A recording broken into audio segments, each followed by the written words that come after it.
UndergroundVideoNetwork.com presents the We Talk Too Much podcast. This is where the fun begins. Comic books, superheroes, sci-fi, gaming, and everything nerdy. That's it. This is just too weird. Now, here's your host of the We Talk Too Much podcast, Mike and Richard. Hey everyone, and welcome to this episode of Underground Video Network's We Talk Too Much. I am Mike. Down below me, it's a little different for me, is Richard. Hey everybody. And we are joined today. I'm going to see if I can do it right this time. I'm not even going to... Today we are joined by our good friend... Oh, I did it right! I still got it wrong. Our good friend, Jared. Jared, how are you? I'm doing good. Thank you guys for having me on your show. Hey, thanks for being here. We're going to be... spoiler alert for everybody. We usually... wait, but we're going to do at the beginning of the show. We're going to be talking about Superman and Lois, and of course the series finale of WandaVision. A show so big we had to bring in backup. That's how big it was. First of all, I gotta say, Jared, hey, how are you, man? It's good to see you. I'm doing really good. Glad to be on your show. I love your guys' show. It's been you guys have put a lot of entertainment value in my on my screen for quite a few times. So stop. No, we've known. Gotta flatter the host just a little bit. Fine, you got the sponsorship deal. We've known Jared for a long time. Jared, you popped in on spots here and there. Jared's a good friend. He's with the Heroes for Hope with me, which. Oh man, real quick, man. Are you going through cosplay withdrawal as bad as I am, Jared? Yes, and my latest cosplay that I was planning on having done early in January has gone nowhere. So it was the one me and you talked about in the store. It was going to be a Green Lantern, and I haven't gotten anywhere with it, so I'm a little disappointed with myself on that, but it will move forward fairly soon. It's, you know what, I talk to a lot of cosplay friends of mine. It's just really hard to find the motivation. It is, especially when you have no events coming up and things like that. It's like, oh, I can do that in a month. I mean, yeah, very easy to put it off right now. Like the last one that I did is I got the Aang from the last Avatar. I saw the costume. It was fairly priced. I was super excited about it, ordered it. When I got it, I did the pictures, I was super excited for it. It's been sitting in the closet collecting dust for like the last 3 months and that was a good one too. Yeah. Because even here recently, I saw a CW ad for it was for Stargirl, but they were focusing on different characters, and it was Joe McHale's Starman, and it reminded me of how much I wanted to do that costume. But then I got to thinking, why? I mean, why track it down? It's the motivation. It's just what you're gonna wear. Yep, that's the way I've been feeling. It's just like, okay, I'm going to focus on this other stuff rather than that right now. Yeah. So, but eventually we'll get back to normal and get back to doing events. Yeah. Amanda's watching. Oh, hey, Amanda. She said hi. And then, why is Mike on top? Does he belong on the bottom?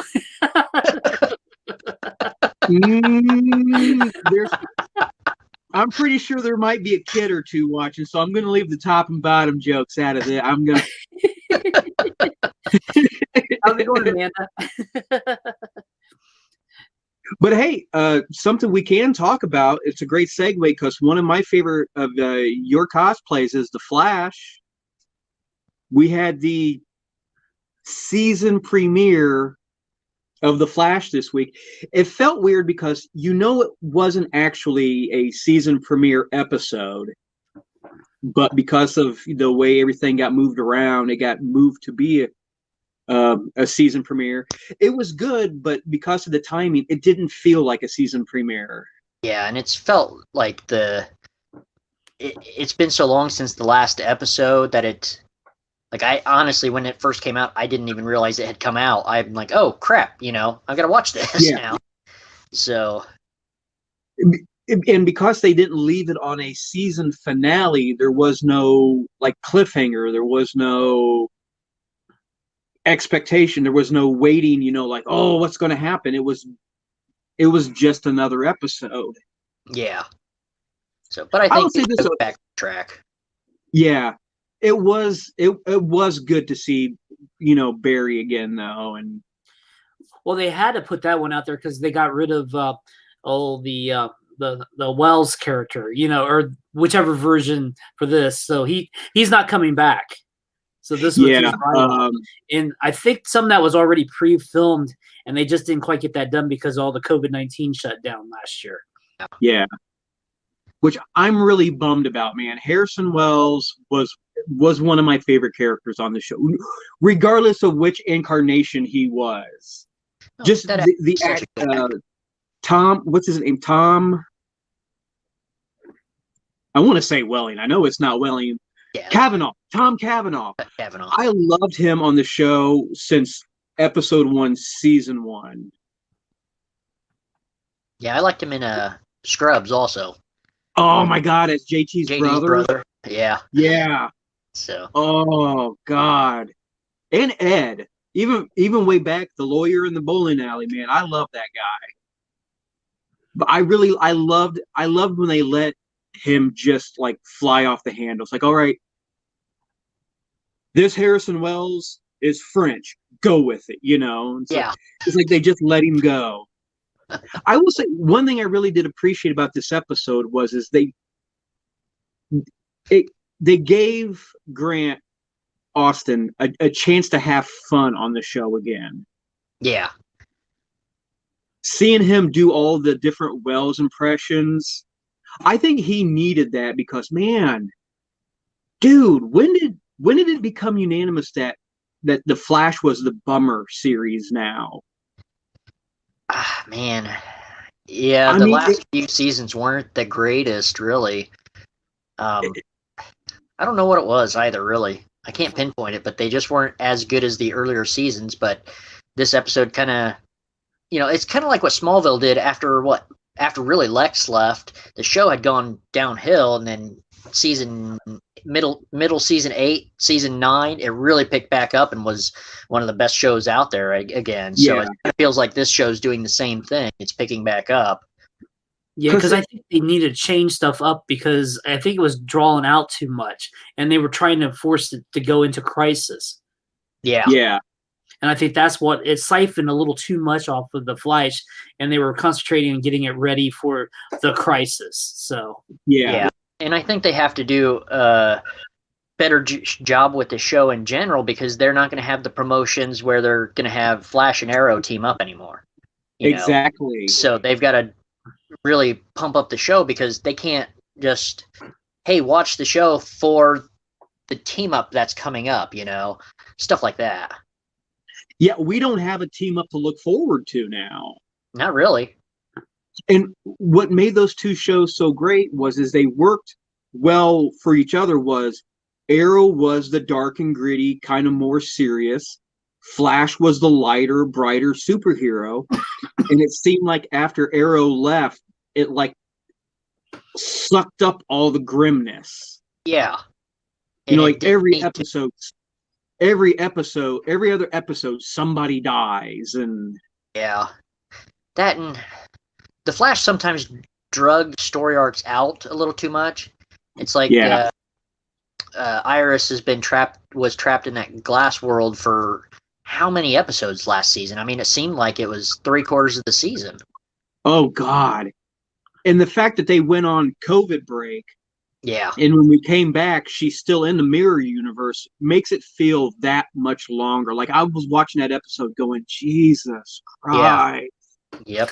So let's wrap this up and get to the new season fully, Yeah. But no, giving Grant Austin the chance to show his comedic side again, which we haven't seen him have fun on that show in a while. That was really enjoyable watching him break into all the different Welleses.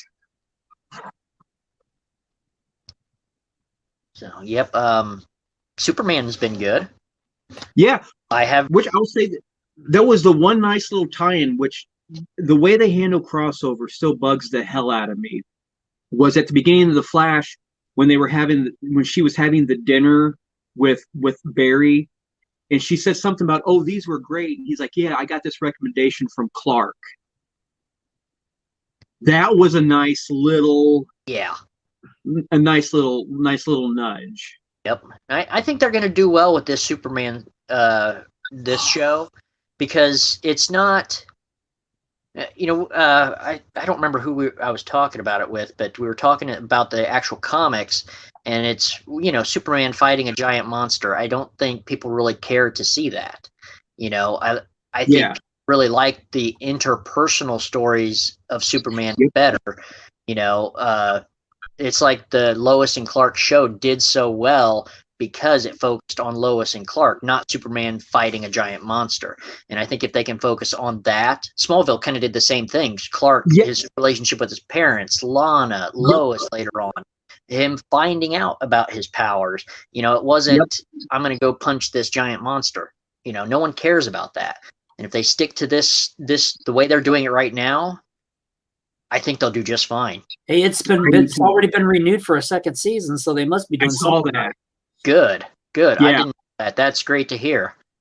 So, and it's going on hiatus though. Coming up, they had a COVID scare on the set, so they had to shut down production. So after the 4th episode, it goes on a little break, and they're going to put Supergirl back on. So Supergirl got jumped up a little sooner than what they originally thought. So that's going to cover from whatever the 4th episode. So that'd be towards the end of March and all the way until May. So we'll get like 5 episodes of Supergirl in between. So that won't be too bad.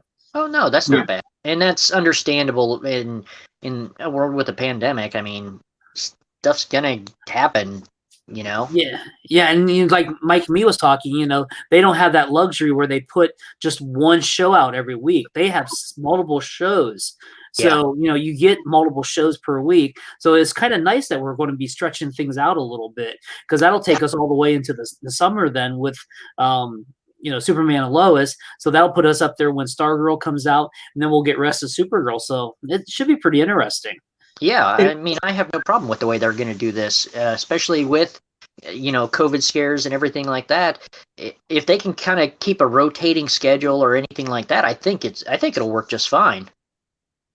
Yeah, and like Richard mentioned, we mentioned it, like the CW for a long time, they would have all of their shows on at the same time, just, different days of the week, but you only got like 3 months worth. And then, for the rest of the 9 months of the year, it was reruns. Whereas Disney's done it really smart, where it's just like, yeah, we're only giving you one new show a week, but for the next 3 years. Right. Yeah, Disney did a good job long-term planning in this. Yeah, which I guess the CW can get away with that because they're a free app. They don't have to worry about getting that revenue, whereas Disney's like, no, man, we got to keep these guys, we got to keep the junkies strung along as long as we can, Yep. So, well, even on that note, Netflix is putting out more original content over the past 6 months than they have in a long time. Oh God, yeah. So there's been so much. I'm flipping through it. I'm like, okay, I don't even know what to watch next. Yeah. So. But God, you're absolutely. Amanda's got a comment. She want to know, hey, did you hear The Rock is on Star Wars now? Or laugh out loud. No, it's not The Rock. In the High Republic, they announced one of the new characters, and he's literally a rock. Oh, really? a force welding rock, I guess. Is it Korg from Thor? Oh God, no, please tell me he's talking about Nani. No, please, it's a slab, like a monolith. Hey, Green Lantern Corps did that first, man, where they had the big Yeah. the crystal, the sentient crystal. Holy crap! I forgot about that. Well, it'll be hard. It'll be hard to defeat him because in all of the Star Wars universe, I don't think I've ever seen anybody use a piece of paper. Yeah. So nothing's going to beat the Rock. And that's right. He's actually like Chewbacca because he's the co-pilot of the vessel. What another great name Star Wars came up with. The Vessel. Oh my God. Yeah.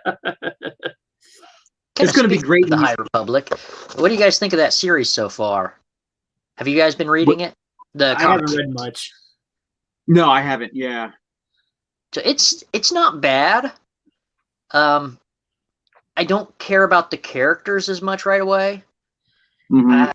The main character is I can't even think of her name, but she's doing okay and everything. But I think I would care a little bit more. Like they had to really promote the first issue, I believe they had Yoda appear in it, and then he hasn't been in it at all. And it's all brand new characters, which is great and everything. But I think they should have done something like make Yoda her master and training her, because then I think we would care about her a little bit more. But I just the series is good, but I just don't care, you know? Yeah. Amanda says it's crap. There you go. I mean, I'm trying. I love Star Wars, so I'm trying to stay invested, you know. But this one's a little difficult. It is. It got hard for me because the Star Wars comic books kind of turned into like the X-Men, where every time I turned around, there's a new book. Yeah. You know what I mean? You remember the 90s when it was the X-Men, it was like X4, you know, it was like all these different titles, and it was just like I couldn't care anymore. Yeah. Well, and even now with X-Men, they tie into each other so much. I can't just go pick up an X-Men book and read it through. I have to buy all those tie-ins. So I honestly stay away from X-Men just because of that. I mean, that's a lot of investment for it, you know. But yeah, the Star Wars, they've had how many different number ones of Darth Vader since Disney relaunched them on Marvel? Some have been really good, don't get me wrong, but it's to the point where it's hard to care. Well, you know, Marvel, that's all they want are number ones, you know, because that's what sells, you know. Yeah, and they are great on points. I mean, they really are, but... Oh, yeah. Amanda says the biggest problem with the High Republic is they're trying to remove everything we know about Star Wars and rewrite Star Wars history. Which, you know, I think she has a point there, you know. Yeah, I can't disagree with that, you know. I mean, we're only, 3 issues in to this comic. I haven't read the novels or anything like that. I'm kind of waiting on the audiobooks because that's what I do with books. But... I can't disagree with that. So it's hard when one group of people say that this is canon, and then somebody new comes along and says, "No, that's not canon anymore. This is canon." And then down the road, somebody else comes in and says, "No, hey, guess what? We're making this canon again." And honestly, I think Star Wars would be better in like what Dark Horse was doing for a while and do miniseries. Oh, I love the Dark Horse run. Yeah. Oh, yeah. They got some great stuff in just their mini stories and their miniseries, and you could just pick them up as oh crap. Well, that doesn't make me want to get the novels. Yeah, Amanda said, watch out, the novels make Yoda the bad guy. So I'm not sure what they're doing, you know. Well, I mean, that makes me care less now. As soon as she said that, though, I remember as soon as I read that, I just remember this meme I saw one time where it was when Yoda was on Luke's back. It's like he's like massaging his shoulders, like walking stick. That is not like no. I lost my train of thought now after reading that. But we were talking about Superman and Lois. Yeah. Oh, going back to that. Dude, I'm telling you, I really am. I am super impressed by the first episode and the second episode. I'm genuinely really enjoying that. And I think a lot of it has to do with like what you said, Jared. They're focusing on Clark, and I think it's so far the first 2 episodes they've done a really good like 50-50 split. Yeah. Oh They- yeah. they I mean, you fo- gotta have they Superman focus- fight something. Yeah. And because that was, like the one downside to Smallville is just to show his powers, they kept doing the Freak of the Week, but at least they're doing it now. They're not doing a Freak of the Week, but they're showing the split between Superman and Clark Kent. Right. And I think they're nailing it. Me and Richard talked about it. I think Tyler Hoechlin is a great Superman. I think Lois is great. It took me a little while to warm up to their kids, A little bit, but I think they really stuck the landing with them. I'm actually invested in the characters and everything. So yes, it's like I really want to see what happens next with them. yeah, So. and I like how they really do act like siblings. Yeah, Because they bicker and argue with each other, but that was like a really great moment, like in The Quarry, when Jordan's getting, I don't want to say picked on, but Jonathan was like right, like that's my brother, he was right there. Yep. I mean, that was a really good, honest moment, Yeah, I like the way I love the way they're doing it. Yeah, just like that. It's like I can call my brother an idiot, but if you call my brother an idiot, we've got a problem. Yeah. I love that they're putting that dynamic into it. Yeah. So they did that natural with the siblings, and that's what made the show popular. Was the sibling, the 2 brothers. Yeah. And as big of a Superman fan as I am, I really did have that facepalm moment when it didn't dawn on me where they got Jordan's name from, that he was named after Jor-El.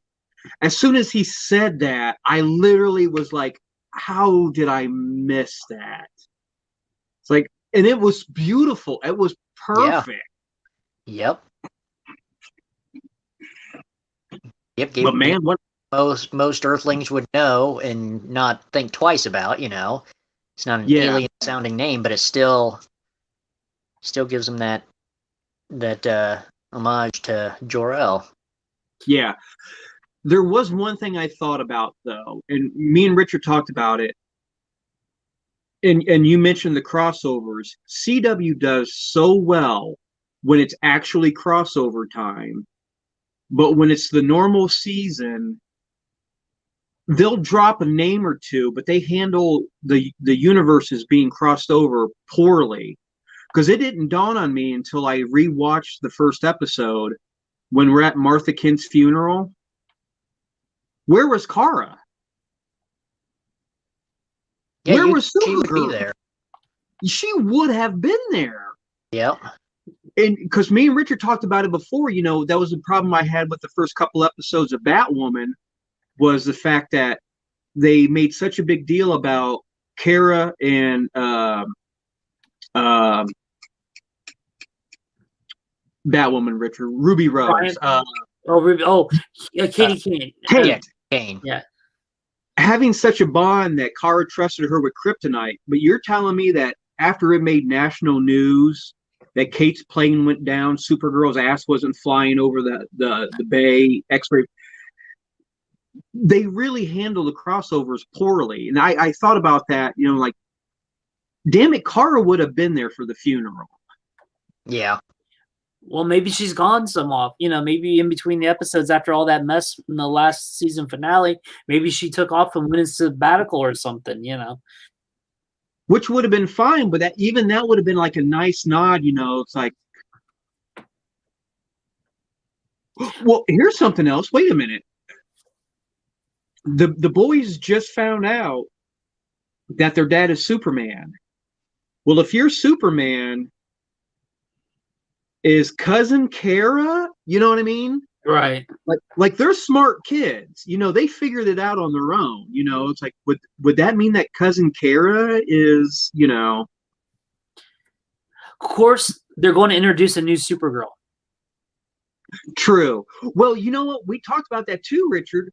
We're not even 100% sure yet that Superman and Lois is legitimately in the same CW universe as Flash and Arrow and Supergirl. It's in the same universe. Yeah. Oh, well, then they have no excuse. That's bullshit then. Yeah, I'm pretty sure it's in the same universe. I'm pretty sure it's in the same universe. Because Lex is going to become not the Lex that we was introduced in the second episode, but from Supergirl, he's going to be crossing over pretty soon. Good. Well, then that just makes my anger even more, because now they have no excuse not to have, like, hey, we got a card from Cousin Kara. Sorry I couldn't be there. Nothing. That's on the writers. It's like, hey, we're in this universe. But aside from that, I mean, still staying alone. That show is, that show is good. I love how they're handling Smallville. Smallville. We're from Ohio. We've driven through Smallvilles before. Yeah. You know what I mean? Yeah. We've driven through Smallvilles, and the whole. I like how they're handling Lois too. They're giving Lois a legitimate storyline. Yeah. Yeah, and I think they have to make the show work. Yeah. I mean, you look at, they gave Lana and Lois and even Chloe from the Smallville show main story arcs constant. So yeah, those were always great points. So, but yeah, I just hope they don't go and, well, we can't think of anything else to do, so we're just going to have him fight this monster. I hope they don't go that route. Keep it the way they've been doing it, have that interpersonal skill, connections. But when the first episode where he's cooling the nuclear power plant, I thought that was great. CGI was good, graphics looked good. I told Richard when I watched that episode the first time, when he flew over the lake, I was like, are they going to pull a Superman 3? Yeah. Oh my God. They're pulling a Superman 3, and they did it right. It worked. Yeah. I was like, holy shit, this is great. Yeah, I have no complaints about the show so far, really. No. And I'm loving the dynamic between Clark and Sam, Lois's dad. Mm-hmm. Yeah. I love that. That is a great dynamic, because it's just like, hey, I understand your family needs you, but the world needs Superman, and like when he told Lois, he goes, I told you this was going to happen, So, you got this great triangle between, family life, Superman life, and then you got the general over here that's just kind of poking at him all the time. Yeah, I hope he's a good recurring character. Oh, so I can see he's one that doesn't need to be in every episode or anything like that, but he needs to show up periodically, I think. Yeah. Yeah. And the thing is, it's totally different, though. Really, Clark never got along with Lois's dad, in the comics or anything. So this is different. If I remember, well, of course I remember, right? I read the comic books. It was very recently that Sam found out about Clark. Very recently, because there was that whole Leviathan story arc where it was DC wibbly wobbly stuff, but oh no, because Sam still in the comic books hated Superman. He was, he was one of those guys that was planning stuff, to take Superman down if it ever came down to it, which he kind of did in this episode. We found out, the big, well, there was like two big reveals that Sam had been stockpiling kryptonite, which had a bit kick in the nuts. And we got the big reveal on exactly who Captain Luthor. We're still finding out, but we found out who Captain Luthor is. It's definitely, like we talked about, Richard, a parallel dimension Luthor. Right. And oh man, Richard, did you think the same thing? Did you guys think the same thing I thought when they showed that flashback of Captain Luthor when they showed Superman in the black costume with his heat vision? The first thing I thought was that scene from The Boys when Homelander has that fantasy about wiping through the crowd with his heat vision. That was the first thing I thought was, oh man, they went The Boys on him.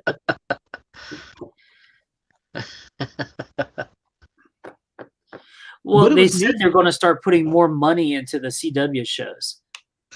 That they're actually going to spend more money each week on production because they're going to have their own competition with themselves because the re-releases will not go to Netflix anymore because Netflix isn't getting the newer stuff. So they're going to go straight to HBO Max now. And I read I think it was either today or yesterday, Richard, that they're already advertising that when the shows get re-aired on HBO Max, they're going to include extended scenes and deleted scenes. Yeah, they already started doing that on the CW app.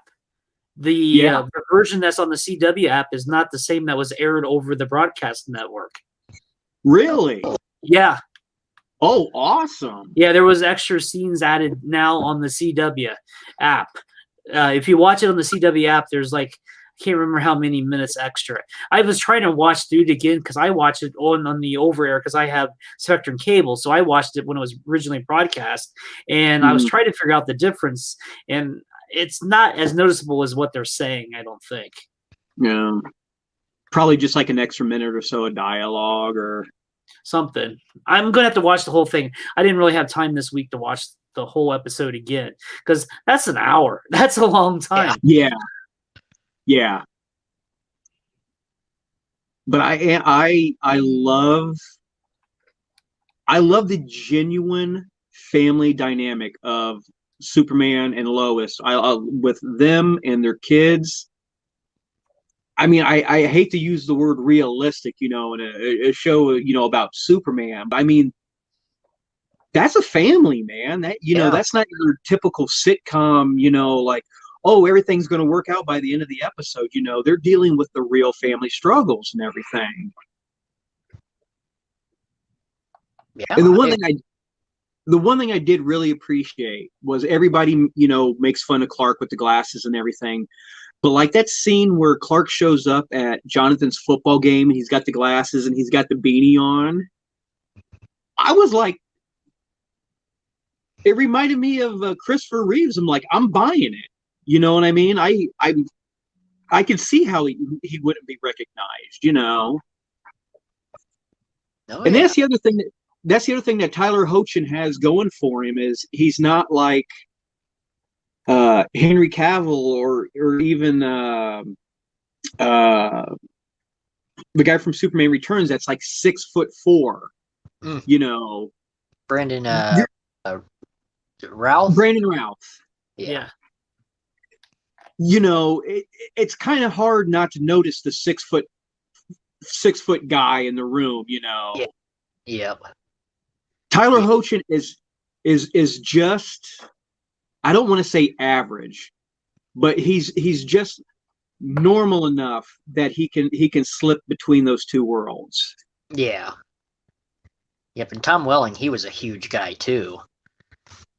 He's a lot bigger than you really realize from that show. I've seen pictures of him even here recently with Mike Rosenbaum. It's good Lord, farm boy, Jesus, he was a big guy.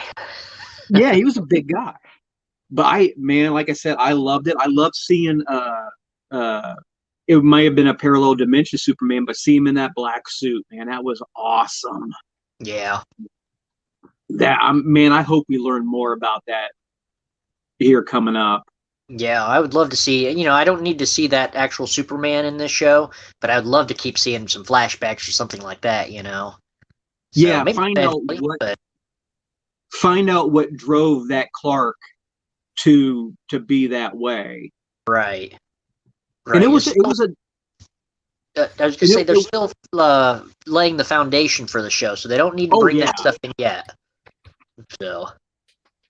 And it was a nice little curveball the way they threw it, because the way they shot the first episode, even when Luthor took the helmet off, we still weren't exactly 100% sure who it was we're seeing. But then when we found out that he was a man of color later on, it was just like, whoa, wait a minute. That was unexpected. Now I really need to know more. Yeah. Because that opened up so many questions. Is it a parallel Luthor? Is it even a Lex Luthor? Or is it, like Bob Luthor? You know what I mean? Like same last name, but different, I appreciate everything about that show. Set 2 episodes in, and like Richard said, it got picked up for a second season. So, yeah, I just wonder if that they will run with that dark Superman, because that's kind of what they were talking about in that one movie, when Superman goes, like Brightburn. You remember how the kid is supposed to be like Superman? They could run with that a little bit more. Yeah. And go with something like that, where we would see, like you said, his origin. Maybe it happened at the younger age. Maybe he was taunted by the kids in middle school, and he turned around and zapped the whole middle school. Hey, dude, that'd be good fitting origin story too. Yeah. It'd be great. It'd be great if the CW ended up doing Brightburn better than Brightburn did. That was such God. We'll go into that later. That was a letdown. Yeah, that one had too much of a gore factor.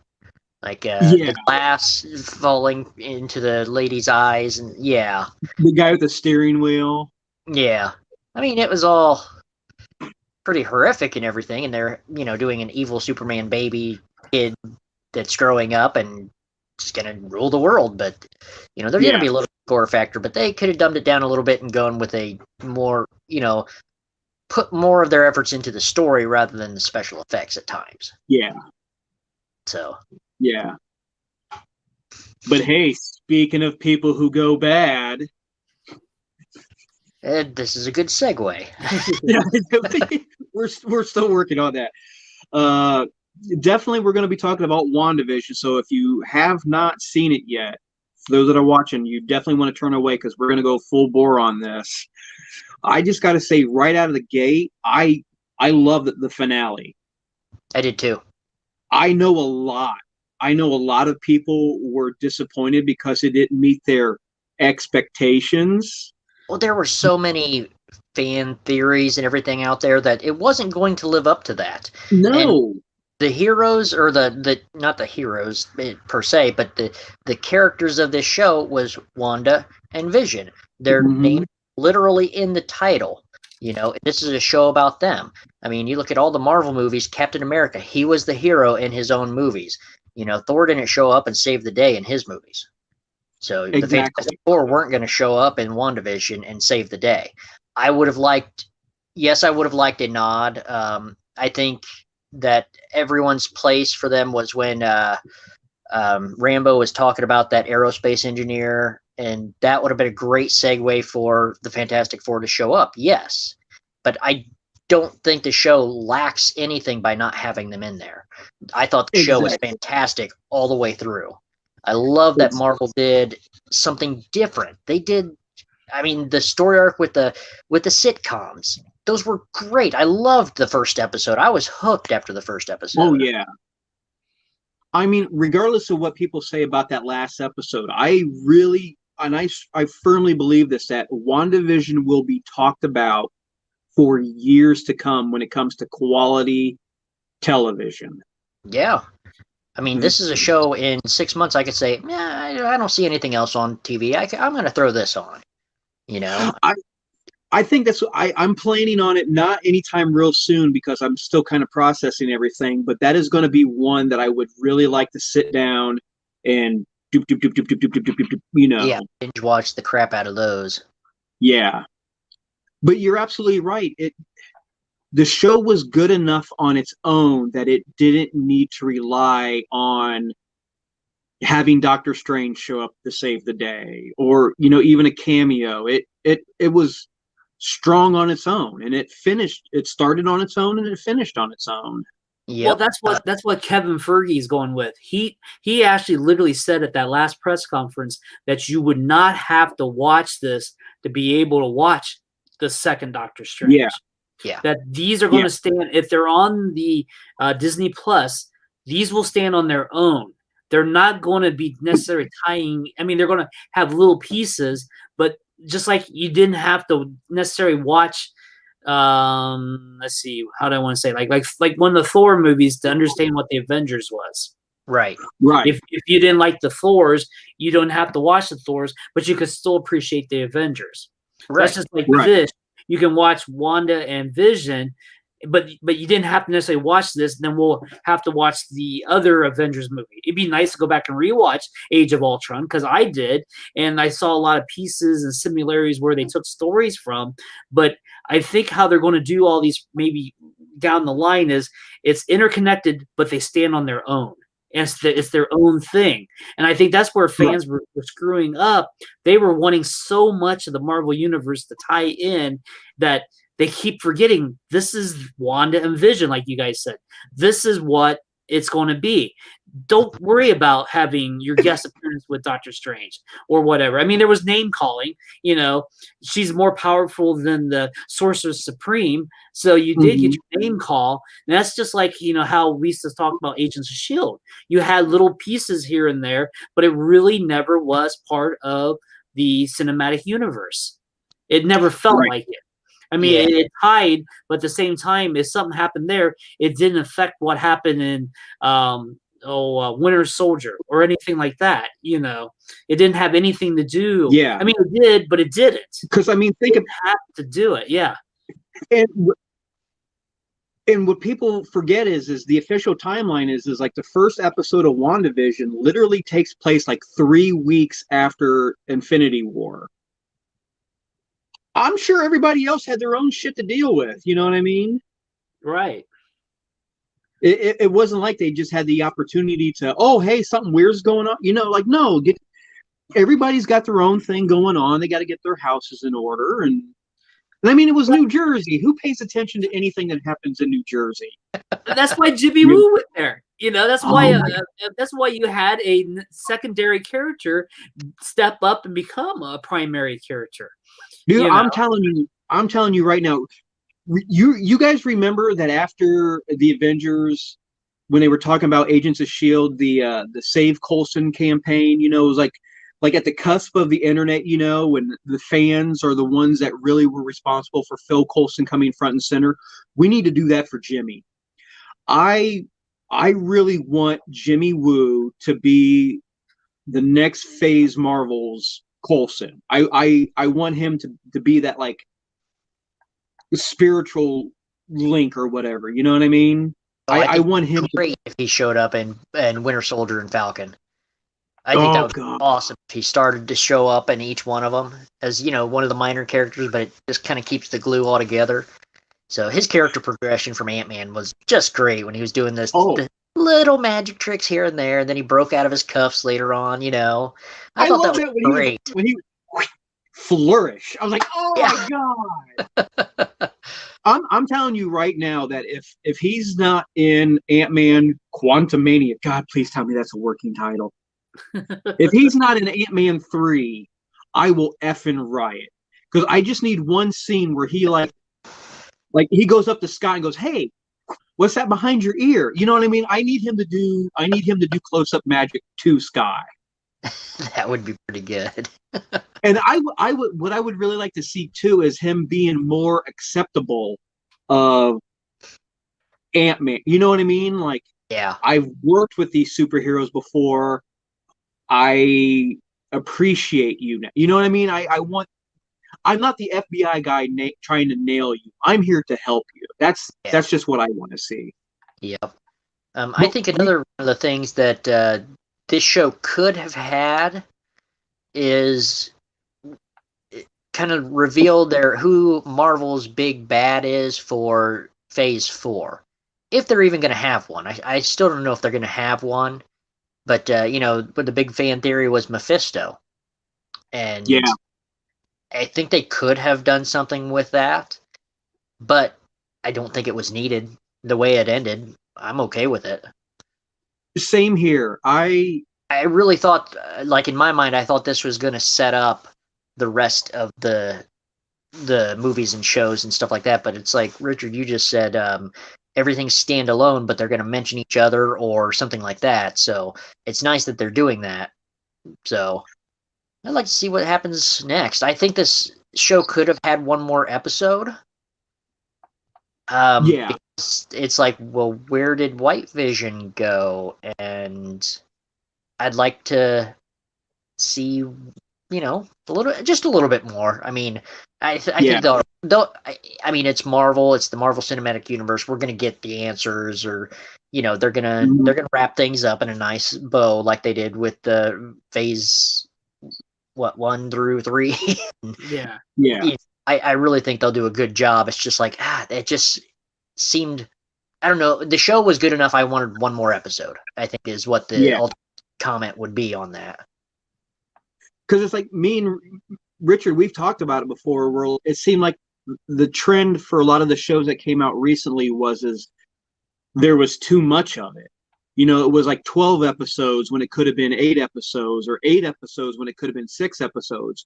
This was one of those rare circumstances where you're right, Jerry. It's like I could have used like one more. Yeah. Yep. I'm where they left Wanda off, I think that was a great place, because we know, I think they've already said she's going to be in Doctor Strange, isn't she? Yep. So I think that was a great place, because right now we don't know if she's the villain of Doctor Strange. The way she's reading the book and the way her mentality is, she just lost everything twice over. She just lost Vision in Infinity War, and then she was snapped out of existence, came back in Endgame, and then recreated what life she wanted, and then she just lost it all again. So and think about this too. In what was it, in Civil War? Her mistake with Crossbones is what drove the Sokovian Accords. And she became a nationally reviled figure. It was on the news, national news. You're telling me that even under an FBI lockdown, that the events of what happened at Westview aren't going to leak out into the public? Right. So now we've got this character who's really kind of royally screwed up in the public eye, not once, but twice. At least twice. The first, even the first time you could defend it, it was an accident. She didn't blow the guy up. He blew up. She just didn't get him away in time. This time, saving the people on the ground too. She flung him upwards to get the bomb away from all the people on the ground. It blew up the building. So, but this second time though, man, there's not going to be any escape the fact that she was responsible for everything. You can't tell me that, especially that Dottie wasn't on her phone tweeting this shit out real quick. Right. Which something I just read here real recently, even just right before the show, that the actress that played Dottie, Emma Caulfield, came out and was finally allowed to say that she was a bait and switch. Her character of Dottie was legitimately written to be a bait and switch. Like they wanted everybody to think it was Dottie that was behind something. And but man, that moment. That moment when Agatha started to wake everybody up, and they were just like begging Wanda. It's like, please let me hug. Please let my kid out of his room. You're like, oh shit. Yep. And even for those first few moments, Wanda was still trying to justify it and say she was going to fix everything. Yeah. She wasn't talking about releasing them. She was talking about fixing them. Yeah. She was trying to justify her action. Oh no, you were at peace and I made you happy. Like they were like, no, you weren't. No, shit sucked. Yep. Their introduction of Photon, I thought that was really well done. Oh yeah. The actress she nailed it. She did such a good job. Oh yeah. So That I little the actress's name. Oh, we had it. We talked about her before, Rich. What? The actress that plays Monica. Oh, Paris is her last name. Tyrona Okay. Paris. That's the actress. Yeah. She nailed it. She did such a good. She was so good. And I think she's going to show up in Nick Fury's show, Secret War. Oh yeah, definitely. So that was a direct tie-in with the scroll there. So. Oh, I love that. I loved her interaction with the boys. When I like how we don't know exactly what her power set is yet. She doesn't even know what her power set is yet. But that was one of the things I really admired about her character is she didn't know what powers or if she had powers yet. But when she jumped in front of those bullets for Wanda's kids, dude, that was pure hero right there. Yeah. She didn't know that they were going to go through her. She was taking a bullet for those kids. Yep. Seppi was pointing in the middle of the two kids? Because she landed right in between them. Yeah. well, let's ignore that little bubble then. But did you notice too? Talk about full-on evil douchebag. Where did he aim that last bullet? Right. He went for the head, man. That was somebody whose mother he founded sword with. He went to put one right in her brain bucket, man. That was pure dick move. Yep. But I like how they showed her powers. That like the bullets didn't just go through her. It was like, because I know enough about Photon to know that she's all about energy manipulation. It was like she absorbed the kinetic energy of the bullet, which is why they just fell right out of her. But I liked when Tommy stopped that last bullet and they were like, hey, cool trick. Oh yeah, we like yours too. It was just like, like, man, don't have her bond with the kids. They're gonna go away. Yep. But if they do Mephisto, at the post-credit scene there with her reading the book and you could hear the kids, kind of screaming for help and stuff. If they do a Mephisto type thing and it's, they can bring the kids back, maybe they're going to be setting up Phase 5 or something like that, bring in Miles Morales, and you've got kind of like a Young Avengers, variation of the comic, something like that was what could be doing. So. That was my biggest disappointment when I first saw the kids fade away is because we talked about this before with the introduction of Kate Bishop into the MCU and the Hawkeye series coming out. And America Chavez and Miss Marvel, I was really hoping down the road for a Young Avengers or even an Outsiders property. Yep. But you got to go back to the source material. When the twins first appeared, they disappeared. When they had the soul, because they were supposed to be the soul incarnation from Mephisto and all that stuff. It's following similar, but not directly. Yeah. So they had to disappear because that pushes Wanda to the next level. Yeah. Yeah. And now the thing is that mountain actually the Wundagore mountain where the Dark Hold was written that she's at? Did they go back to the comic book for that too, you think? I don't know, because I thought I was wondering if it was Sokovia. Did she go back to her home country? That's what I was thinking, but that mountain was in a European country, so just move it over there would be nothing because it was a fictional, that's where the twins first went to when they were born, and they were raised there on that mountain. So it's a good little homage to the actual comic, if that is actually that's, and then you could bring in the High Evolutionary too then. Because that's where he's located. Which is one thing you want to go down those lines, but I don't want to do that anymore. I just want to watch, Yeah. Same here. This show kind of made me okay. Let's step away from all of the speculation and enjoy the show. What they're putting out, because and I think some of the hype came with bringing in Quicksilver. The actor from the X-Men universes. I'm terrible with actors' names. Evan Peters. Thank you, Peters. But I think when they brought him in, everyone was like, "Oh, are we introducing the X-Men?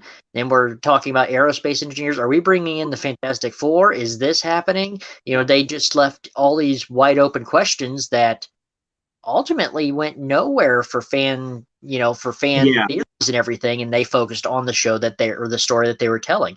Thought they did a great job with that, but I think a lot of fans were more pissed off about the way they handled Evan Peters than they were about like not having Doctor Strange at the end.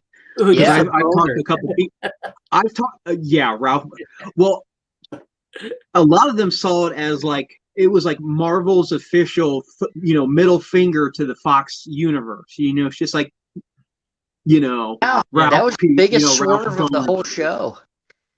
I mean, everyone knew the actor and everything like that, and that was the biggest swerve I've seen in a show in a long time. I mean, they really stuck it to fans on that one. But the thing about it is, though, here's another thing that makes that show so great was they put it out there from the first episode. It was Ralph. Richard, me and you talked about this since episode 1 was this. She kept referring to, Ralph is this and Ralph is that, and I wish Ralph had blah, blah, blah. They laid it out every single episode where she mentioned Ralph, and it was a payoff. And I love the fact that ended up being Ralph. You know what I mean? I wasn't disappointed that it wasn't Quicksilver from the X-Men books. I like the fact that it was an inside joke. Yeah. That just added to Agatha's evilness even more so, that she kept referring to her husband that we never saw as Ralph, and it turned out that was Ralph. I love that. I thought that was poetic. Yeah. Yep, I thought that was really good. The one thing I may have missed this in the show, or they didn't wrap it up. I don't know for sure. But was it when they first get to when they first discover that it's the guy that the FBI was looking for. Do you know what scene I'm talking about? Because they're like, we thought this was the guy we're looking for, and I never saw them wrap that up. Or if they didn't. Nope, they never did. That was the whole reason why Jimmy was there. Exactly. Yes. Because it was somebody in witness protection. Right. Right, and they never really said who that was, and it may not even matter. It may have just been, hey, this is why Jimmy's here looking for somebody, and the story, here's how he's introduced in this story, which that could very well be what it was. But I was expecting something with that to happen. Yeah. I'm like, when it ended and everything, and I got to really thinking about it, I'm like, I don't remember them ever finding Jimmy's guy, so I wasn't sure if I missed that somewhere or not. No, I watched it twice. No, they never really touched back on that again. Yeah, and it may mean absolutely nothing. It's just one of those things that I was thinking about.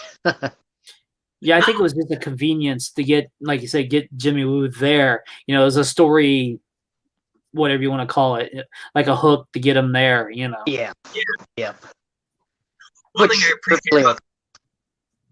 thing I appreciate about this episode was this one was really riddled with Easter eggs.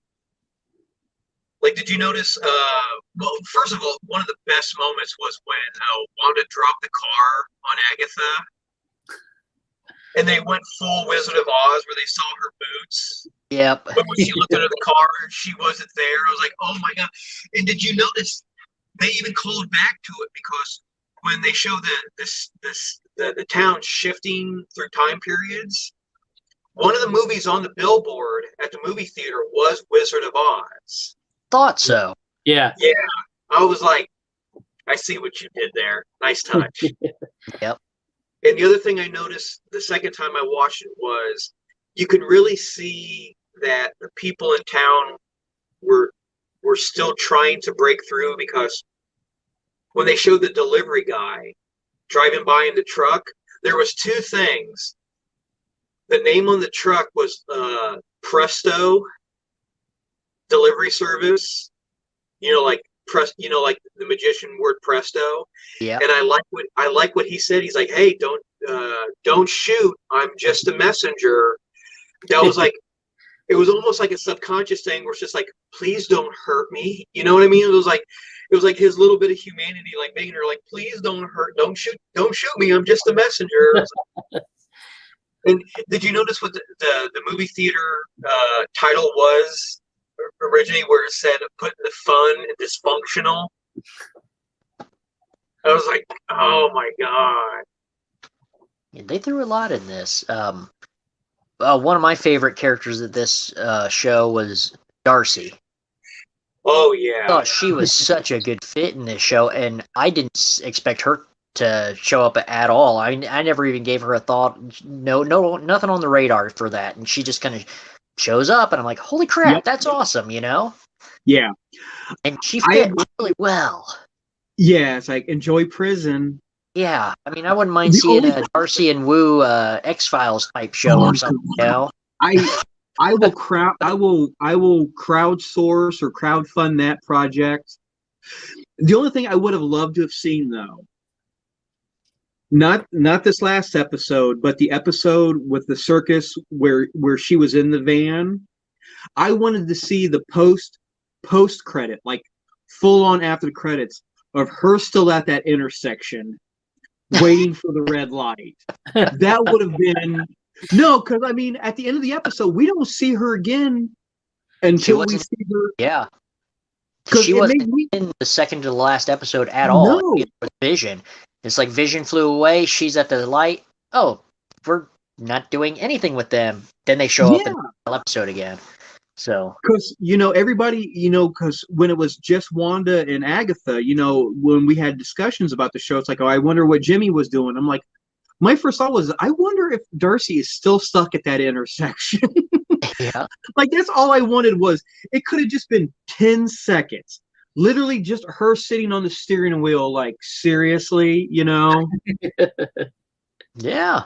Well, Marvel's done that so many times with post-credits scene. One of my favorites was, I don't remember which Marvel movie it was, but Captain America comes on, and so we kept you waiting, huh, for no pay.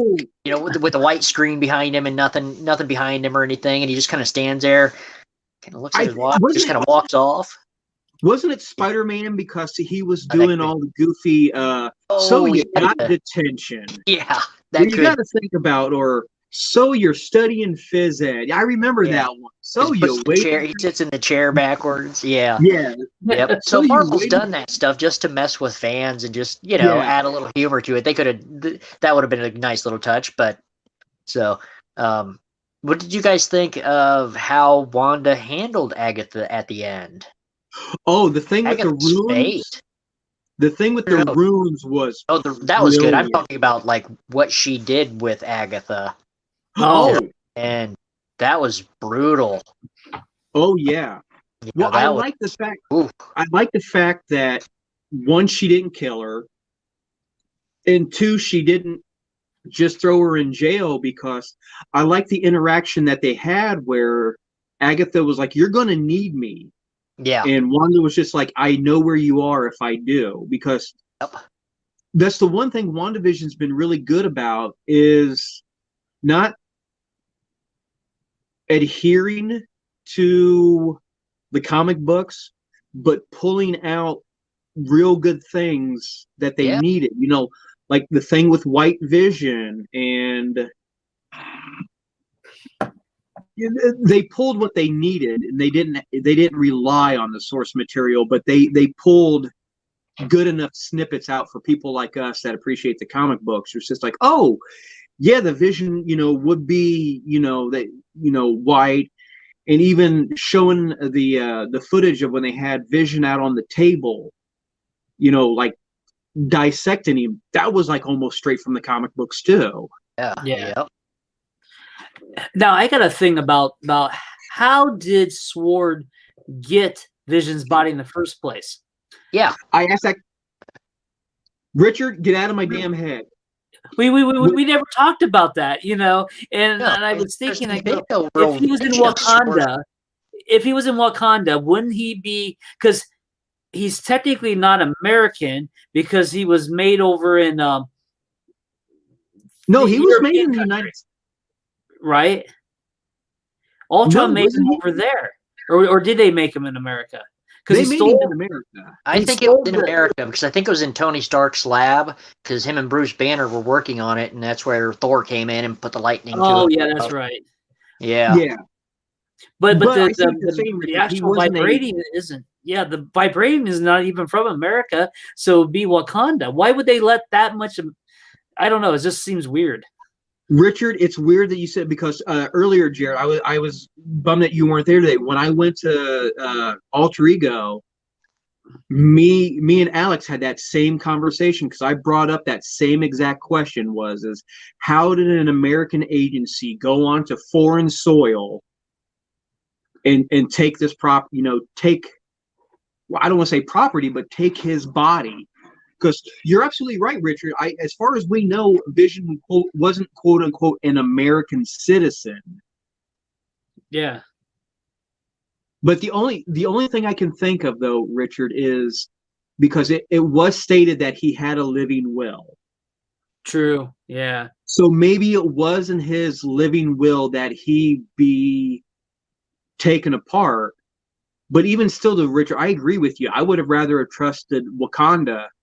If I was Vision, I would rather trust Wakanda with my corpse. Yeah. Than Yeah. Well, in the comics, Sword was real space bound. Yeah. They're like the shield of space. This is kind of the first time we've heard of Sword in the Marvel Cinematic Universe, isn't it? Yeah, technically. So why didn't Shield have Vision's body instead of Sword? I mean, they just kind of, hey, here's this agency that's really well funded and everything like that. And the only thing I can think of is with the snap, there was that 5-year gap. That's probably when Sword started because they had a space alien threat. Sword was been around ever since Thor because technically in the outtake, in one of the outtakes, when the group of scientists, Darcy and Natalie Portman and the older guy got together, they were in a Sword. They had data from Sword. He said something about using the Sword data. So technically, if you take the outtake, it was mentioned and it's been laid out that they were going to have Sword for like an invasion because that's how it was referred to. Yeah. Okay. And remember, Shield was no more after Winter Soldier. Right. Shield was gone. Agents of Shield was an underground organization. Yeah. They weren't the publicly aware, the publicly known organization that they were. As far as the American public was concerned, Shield was no more. Yeah. Right. The other time they really showed back up was Age of Ultron, wasn't it? But I can't remember if Age of Ultron happened before. Did it happen before? Yeah. Okay. Because I know Captain America was talking to the twins, and he's like, "This is what Shield's supposed to be," something like that. But I couldn't remember exactly when the timeline happened there. Yeah, because remember they dug the helicarrier out. What did they say? Like they dug it out of mothballs or something. It was like a. See, I was thinking that had it on storage. See, I was thinking that was after Winter Soldier because if they had all the other helicarriers that Captain America, destroyed, why did they have to dig that one out of mothballs? I think wasn't that the one that Phil kind of had? I don't want to say. Oh, that could be. That's right because they did touch base on that on Agents of S.H.I.E.L.D. before they said it wasn't canon. Yeah. So, but either way. But no, there's you're so many right, Marvel Richard. movies. I'm flipping them around a little bit. But you're absolutely right, Richard, because how did this American agency just like fly over and say, "Hey, we have jurisdiction on his body"? I'm like, no, you don't. It's you're okay. I looked it up. Winter Soldier happened first. Age of Ultron happened afterwards. All right. Score 1 for Jared. I tip my hat. I usually don't get those right, to be honest. But yeah, how so did yeah, Ford? Shield was coming back around just a little bit, but they were more, like you said, more underground at that time. Yeah, The only other thing I can think of is, after the snap, Vision's body was still there. Maybe Captain America and the other Avengers took it with them because, That's true. Black Panther got dusted too during all of that. And so did Suri. So, Yeah. Suri wasn't even Yeah. around. Yeah. So yeah. Captain America probably took the body back with him. Could be my guess. So we'll put that down. How's that? That is a question I would like to have more information on. Is we got a viewer came up with is the Fedora Society.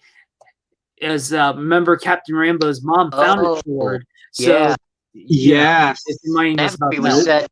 That movie was set in the 90s. So right. that this agency could have been around for, I forgot about that. Yeah, this agency could have been around for 20 years, 25 years. Yeah. Yeah. Thank you. And think about it. Thanks. Good point. Good point. And I mean, think about it. It might not have been as well funded because at that time SHIELD was around, so all the government funding went to the strategic homeland. But it wasn't until the events of the Avengers, it's like, oh shit, there's aliens. Yeah. The population that, it wasn't just, a select group of individuals that were aware of, like the Skrulls and aliens. Now the entire world knows for sure. Yeah. That there's aliens. We want our tax dollars over towards, outer space protection. So yeah, that's a great point. Yep.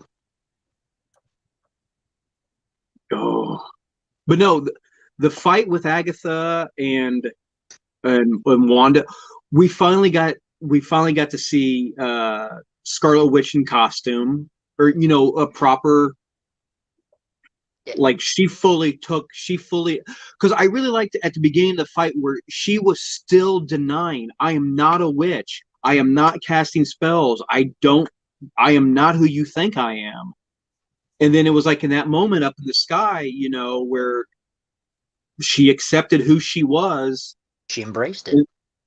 And she embraced it because like the first little thing was when she did the teleporting. That was Bob. That was badass. Oh, yeah. Because she had that smirk on her face, like, yep, and when she used the runes, dude, that was brilliant. Oh, she literally used Agatha's shtick against her. Yeah, and even Agatha was a little impressed. She was just like, "Well done, kiddo," Yep. Yeah, I thought that was great. I loved that. She put it on her own walls that she built around the city, her reality intact. That's what she put it on. I thought that was great. So I loved the Vision versus Vision fight. Oh, that was really so good. And the way he kind of beat him with the old programming, he used his own programming against him. Well, I'm not Vision. His task was to destroy Vision. Well, I'm not Vision. Wait, what? So I thought that was great too. It showed Vision at his finest because it wasn't a battle of brawn. He brought it to brains. Yeah. And that was some really good acting on Paul Bettany's part because, especially when it came to his facial expressions, like when he was Vision, but it was just like the subtle facial mannerisms when he was the White Vision that really, like he was constantly kind of like, Yeah, you could see him, the wheels turning in the old gears turning. Yeah. It's like, wait, I'm going to have to process this. What does this mean? Is this, am I supposed to destroy this guy or is this not part of my mission? So, and, since the analogy with the ship they used, if all the boards and planks of the ship are different, from the original, is it still the same ship and everything? I thought that was too, he hit him with logic. Because Yeah. I remember hearing the more simplified version of that argument was, if you have a broom and the handle breaks and you replace the handle, and then later the bristles break and you replace the bristles, is it still the same broom? That's the way I remember reading, first reading that argument. And it did it through white vision. It shook his logic sensor. It was just like, Yeah. huh. And then he tried to, but that was a really heartbreaking moment too, was when White Vision was like, well, are you not the actual, do you not believe yourself to be the actual Vision? And Vision realized, he goes, I used to, but now I know I'm not, and I was like, shit. Right. Yep. And that's where I think we could have used one more episode. It's like he flew off and there's no follow-up. Yeah. It's like, okay, Well, are we getting him in one of the movies, or is he going to get his own show? Is he going to show back up in Doctor Strange with Wanda?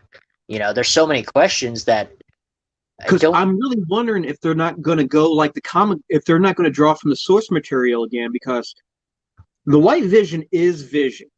That is the Vision's body. right, And I he like has all of his memories. So, I like how he reopened all of his memories, but it makes me wonder if the Vision if we see Vision again in the future, if it's going to be that he retains all the memories, but since he doesn't have the Soul Stone, he's essentially he's an android. Yeah. It's like, yes, I remember everything, but he's Data. I remember everything, but I have no feelings. Yeah. He's going to have to get his emotion chip put in. Oh. And the Fedora Society brought up something else too. Agents of S.H.I.E.L.D. is unfortunately not considered canon by Kevin Feige because it was made by Marvel TV and not Marvel Studios. And after Agents of S.H.I.E.L.D. ended, Marvel Studios absorbed Marvel TV, which is true. And that's what we were kind of saying, that even I think that stuff's going to be on Disney Plus may not be quite as important to the movies themselves, but as an entity themselves. And then also they mentioned that that's why everything was ended, like Cloak and Dagger, Gifted, and Runaways, and etc. So that is a good point. Are these going to be considered or not? Just like now that they've absorbed the Netflix stuff, are we going to see continuations, or is it going to be as Doctor Strange is the multiverse now? Do these take place somewhere else? Yep. Yeah. The Agents of S.H.I.E.L.D. show did touch base on the multiverse in general right there, because the one Phil Coulson died and they brought in a different dimension or different version of him. So, they could touch base with that. Agents of S.H.I.E.L.D., when they did Winter Soldier, where half of S.H.I.E.L.D. was Hydra, and that played into Agents of S.H.I.E.L.D., man, that was so good when they did that. Yeah. So, well, that was when I first really accepted that Agents of S.H.I.E.L.D. was no longer in the MCU, was the simple fact that the second Wanda's Hex Sphere showed up, that Phil Coulson wasn't there in Lola, I said bullshit. Agents of S.H.I.E.L.D. is no longer in the MCU because Phil Coulson's ass would have been there day one. Yeah. He'd have been there. All of them would have been there in a heartbeat. But the fact that they weren't, they're off in their own Marvel Agents of S.H.I.E.L.D. universe. Yep. And that show kind of went off the rails a little bit, but I think they stuck the landing a little bit. For what they could. The ending was a lot better than like the last season or so. Yeah. So I liked some of the futuristic stuff, but it drug on way too long. It was when they realized. It was when Agents of S.H.I.E.L.D. realized that they couldn't have anything to do with the MCU anymore because of Thanos. They just went, fuck it, let's go to outer space. Yeah. Screw it. Not only outer space, but the future. Yep, the future. Earth's blown in half. People are barely struggling to survive. Yeah. But yeah, So, but yeah, I agree with when Phil didn't show up to the Hex. You know, it was definitely easily to say, yeah, that's by itself. So Yeah. But no, you're right. When Vision was fighting Vision, the other thing I couldn't understand, for being a logical being like Vision is, when he first shows up to Wanda and he does that thing with the head, that didn't seem very practical. This is a machine that's designed to eliminate this person. Why go, you know what I mean? Why not just blow a hole in her? yeah, Like, she's standing right there in front of you. yep, Right there. Why are you going to the trouble of breaking her head, man? Blow a hole. yeah. He had the perfect opportunity. He had the laser beam out of the new spot where the Mind Stone was, but so Plus, how I strong agree. was her skull? How strong was her skull? He's this machine guy. Yeah. Should have just popped. Yeah. Vibranium getting pressed in. So Yeah. I mean, was he programmed to be sadomasochistic? You know, like, I'm programmed to kill you, but first I'm gonna screw with you a little bit. Like, no. or old memories and you know, his old feelings were kind of seeping through, so he was Very struggling possible. to do it himself. You know, Because non-white, I don't want to say no. For now on, Vision is the purple one, White Vision is the white one. Vision told him, you know, you're carbon-based. The memories are still in there. yeah. I just have to awaken them. And he, you know, he did the thing. Yeah, maybe subconsciously, White Vision didn't want to kill Wanda, so he just put a little pressure on her head. You know, Yeah. as you do. And Richard, this episode did answer the question, because remember how we talked about when Wanda formed Vision, her power went from red to yellow, Right. like the soul stone. And how was it Vision was able to make people wake up? Because that didn't seem very technological. That seemed more mystical. But now, knowing that he had her part of the Mind Stone. Was it the Mind Stone, Richard, or the Soul Stone? Mine's. I think it's Mind Stone. Yeah, Mind Stone. In the comic books, it's the other way around. It's reversed from the comic books. But knowing that he was brought to life using the power of, you know, the Mind Stone that was within her, that made more sense about how he was able to awaken people. Right. Hey, we got another. The Fedora side also said, I would have settled for a cameo at the end of the show with LMD Coulson saying something along the lines, they still got me on cleanup. That would have been great. I agree. That would be a good one. I agree 100. Oh my God. Or even, oh my God. Something else that would have been really great is if, like, Phil would have flew up and Lola, like, next to the Westview sign and just said, Westview, it's a magical place. Oh. But no, I love how she handled Agatha. And I like this. I love the way they use dialogue in this show, because Wanda realizes that she probably should keep Agatha alive because she might need her expertise later. But I like that when she transformed her back into Agnes, where she's like, I'll see you around, Agnes. And she's like, not if I see you first. Because that was like multi-level. That was a very sitcom thing to say, but also kind of sinister too. Yep. You know what I mean? Not if I see you first, you know. Yep. But here's the thing that makes me scratch my head.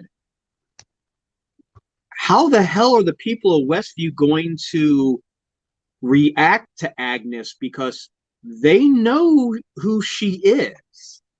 You know, they all bore witness to her flying around, you know, zapping the shit out of people. You know, now all of a sudden we're supposed to take it that she's the wacky neighbor. Of course, if I was in some of their shoes, I'd be like, okay, I'm going to leave this town in case, you know, Wanda decides to come back and try this again. And I think I'd get the heck out of Dodge. So maybe they'll do something like that. But yeah, you're right. So as if we didn't need more excuses to move out of Jersey, Yeah. This will do it. So, one of the questions I have now is, did they confirm Wanda being a mutant? Because they said she had her powers before she was experimented on by Hydra. I don't think mutant, but I think Or are they that going with magic route? And I think they're going. I think with Wanda, they're going the magic route. So Because that's the impression I get too. Yeah. Because even Agatha's the one that mentioned when she did the flashbacks when they showed young Wanda and Pietro under the bed. They didn't actually show it, but Agnes alluded that she threw a hex field. That's what kept the bomb the missile from the bomb from going off. Right, because one of my thoughts when that didn't go off, it's like, okay, didn't they do that with in Iron Man 2 when they were talking about hammer technology and Tony's tech always works compared to Hammer's who doesn't, stuff like that. Exactly. So that was the first thing I thought of, but then they kind of explained that portion of it. And I'm like, well, that makes sense right there. So. And I think what it was, in my opinion, is that she always had these magical abilities, but it was the Infinity Stone that like cranked it up to 11. Right. Because that's when she had the vision. Sorry, but when she had the vision of the Scarlet Witch, Yep. I love how they talked about chaos magic also, along with the Scarlet Witch. That was the other thing that Agatha brought up was the fact that she goes, "You have no idea what you just unleashed." Yes, and I'd like to know what did she unleash. So which. I'm still banking on Mephisto showing up somewhere. I just don't know where. Well, especially since we know, I mean, for sure that the events in this lead up to, or is going to follow into Doctor Strange. I really doubt we're going to see a technological villain in, or a space villain in Doctor Strange. It's got to be magical based. So. Or Mephisto Multiverse of Madness. I mean, we could go anywhere with that. It could be Nightmare too. Yeah, I've heard Nightmare too. Yeah. Yep. We might see something in the Loki show. True. Yeah. So, I think we're gonna get an action with Winter Soldier and Falcon. I think it's gonna be your typical, like the other Captain America movies were. That's gonna be action based. Not much of a mystery to the story. You're gonna as the viewer, I think you'll know what's going on, but maybe the characters won't. Maybe it'll be a mystery to the characters. But that's gonna be your basic action superhero type buddy cop. Buddy cop show. Yeah. So. The Fedora also mentioned that I don't think that she's a mutant because that was retconned in the comics. Yeah, and I think she's the Nexus being now in the comics. Okay. And that makes perfect sense with that last commercial that we saw with, Nexus, because the world doesn't revolve around you. Yeah. It does. Yeah. Good point. Then also they mentioned on what we've been saying is, from what I understand, there are rumors that Mephisto was considered, but since China really doesn't like devil imaging, they decided against it. I could see that. I mean, from a money-making point of view, I mean, let's be honest, Marvel is in the business of business, and, they don't want to alienate an entire market, especially when they have so many other characters in the character pool to pull from. Right. Yep. And that may still stem from a lot of the other comics and things like that, like the original with Wanda and Vision and the kids. It ended up being Mephisto's kids. Help me out on. I don't remember the story arc completely. It was the souls. They were originally sold, then they got put back, and then later on they was reincarnated as the real kids, and then they're the one that's in Young Avengers. Okay. Yeah. Okay. Yeah. So that's probably where that stems from, and on that basis right there, I bet you're right. I bet it's not going to be Mephisto. because you don't want to alienate China. That's a pretty big market. Yeah. And I mean, there are plenty of other mystical beings within the MCU to still pull from, you know. Yeah. And Doctor Strange would fit better with that, even though it might not be that market. So maybe they were waiting for the movie to go in a different direction, because they used what's his name with the big flaming head in Doctor Strange. So Dormammu. Yeah. Which was another nice nod, because when we talked about how the fight with the two visions, it came down to brains over brawn. That's the same way that Doctor Strange ended. This wasn't a physical fight or even a magic fight between Doctor Strange and Dormammu. It was Doctor Strange's brain. He used his brains over the brawn. He rewound and rewound and rewound. It's like, all right, frick it, I give up. It was a brains over brawn thing. Yep. One theory I do have, after when the White Vision took off and we don't see him again, the only two things I can think about is one, shock. I mean, he literally just woke up and had all of his memories. And the other one too is, I like to think, again, this is just, my frame of thought, that after he took off, he probably couldn't leave the sphere yet because Wanda hadn't, taken it in. He was processing everything, and he probably knew everything was coming to an end. So he gave Wanda some space with the other Vision to say their goodbyes. It's kind of confusing for me to come flying in right now, or I don't know. He might have just said, screw this. After everything Wanda's done, I don't trust her anymore. I'm getting the hell out of Dodge. Now, did he unlock White Vision's memories up to the point where he had died in Infinity War, or did he give White Vision his memories from inside the Hex? See, that's another thing. So, when he, if he had all of his memories up to the point of Infinity War, he was still had that such a strong connection with Wanda at that time. Why wouldn't have he gone to help her? Right. But he gave her all the memories and realized, holy crap, she's going crazy. I need to process this. My death and resurrection plus my girlfriend is not in the right frame of mind. So I think it could go either way. I think, again, I'm just going by the color, because did you notice that when they showed him processing everything, his blue circuitry turned yellow? Yeah. That made me feel like that he was putting his current memories with the Mind Stone. Uh-huh. Because if it had just been him hitting the reboot button, you know what I mean? That would have just been up until, like you said, up until he died in Infinity War. Right.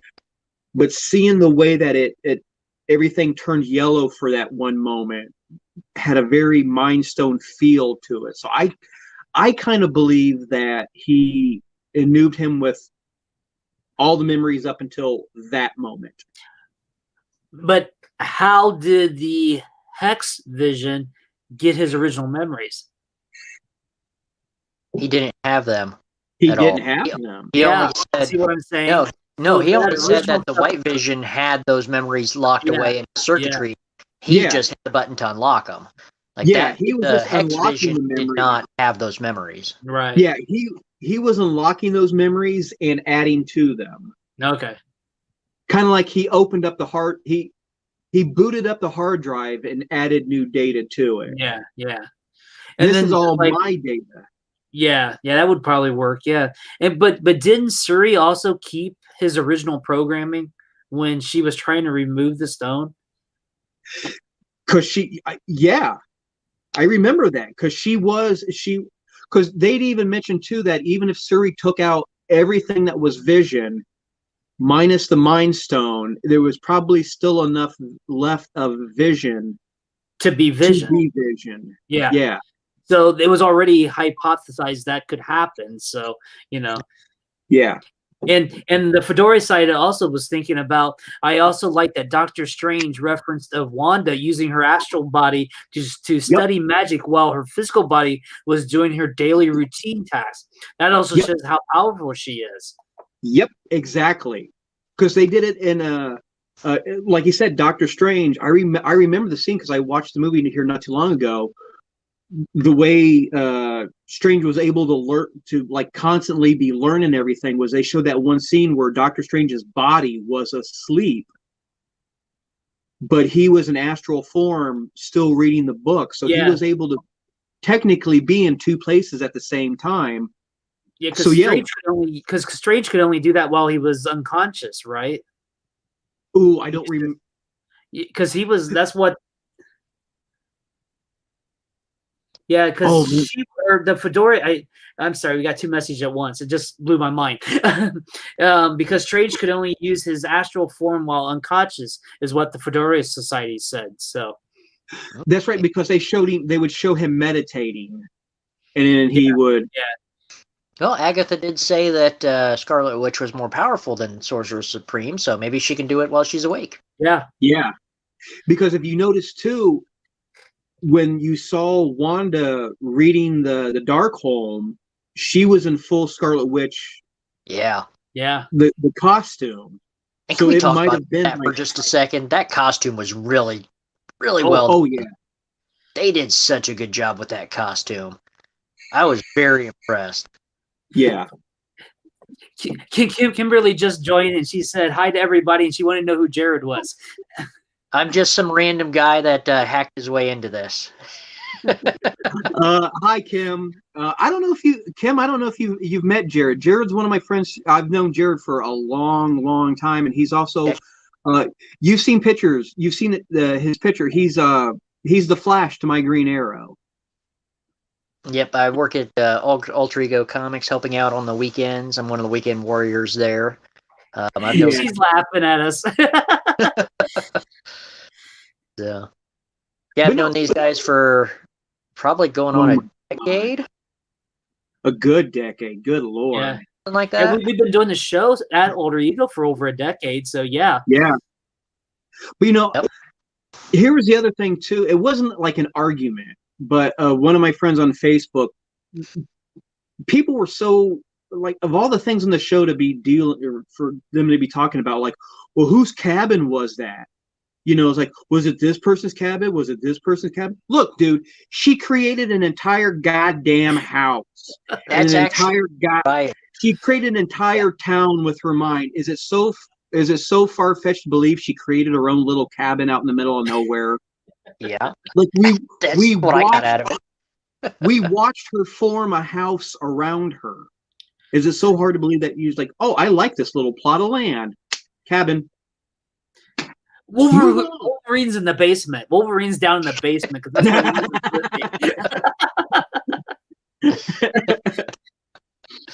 Oh man. Yeah, I really liked the WandaVision series. I did too. I gotta say, they nailed it, I think. And I did hear. Remember how there was rumors that was going to be a 10th episode? I think where those rumors started was that they released that they're going to do a making of, or like a behind the scenes of WandaVision, which I really believe. Mandalorian.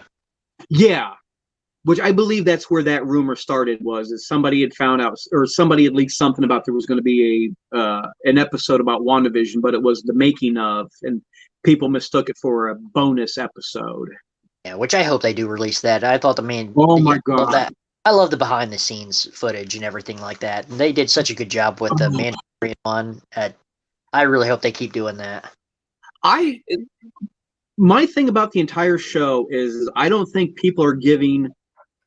It's a great show, but I don't think people are giving Elizabeth Olsen and Paul Bettany enough credit for being able to nail every period of every sitcom.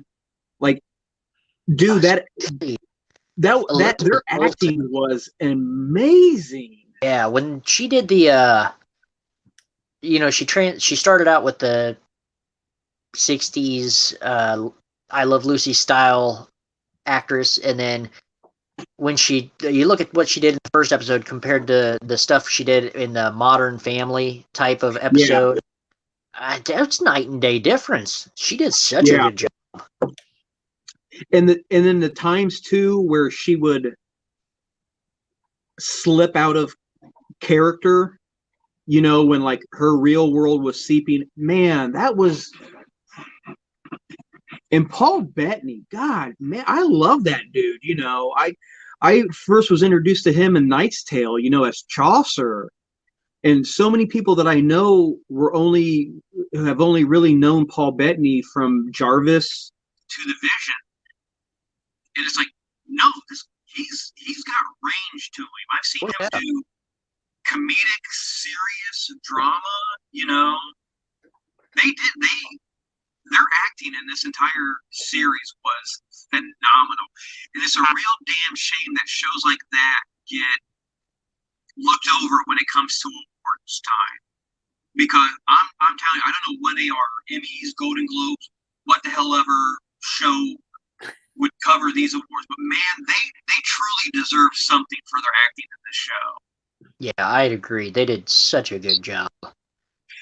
Did you guys see? I only found it today, so it had to have been really recent. But it was a skit that was Jimmy Fallon. I shared it on my Facebook page, but it was Jimmy Fallon had Elizabeth Olsen on, and of course it's COVID period, so it was done like this. You know what I mean? Split screen, But they did the whole kind of WandaVision type thing, where it starts off with the Tonight Show back in 1960. It's Jimmy Kimmel. Hey there, ladies and gentlemen. And it was Elizabeth Olsen. It was, if you get a chance to find it, just look up Jimmy Fallon and Elizabeth Olsen. It was really good, to make sure you stay till the end, because somebody pops up and got damn Bellamy. Oh man, I love that woman. I'll have to check that out. That sounds pretty good.